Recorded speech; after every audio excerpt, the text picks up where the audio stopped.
আপনি কি জানেন, জন্ম থেকে মৃত্যু পর্যন্ত আমাদের প্রতিটি কাজ, এমনকি অজান্তে করা পাপ পুণ্য কেউ লিপিবদ্ধ করে রাখছে?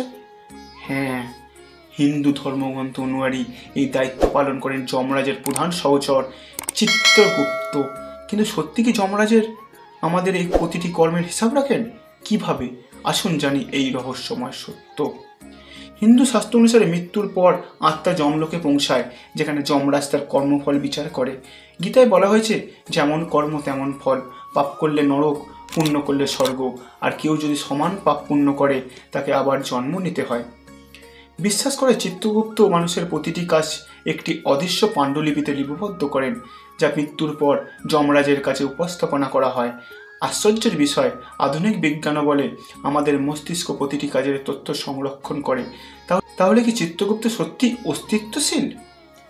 বহু যোগী ও সাধুদের মতে যমরাজ কেবল একজন দেবতা নয়, বরং মহাজাগতিক শক্তির প্রতীক, যা আমাদের কর্মের ভিত্তিতে জীবনচক্র নিয়ন্ত্রণ করে। তাহলে কি আমরা সত্যি আমাদের কর্মফল এড়াতে পারি, নাকি যমরাজের বিচার একদিন আমাদের সবার জন্যই অনিবার্য? আপনার মতামত কি? ভিডিওটা ভালো লাগলে অবশ্যই কমেন্ট, সাবস্ক্রাইব এবং লাইক করবেন এবং শেয়ার করতে ভুলবেন না।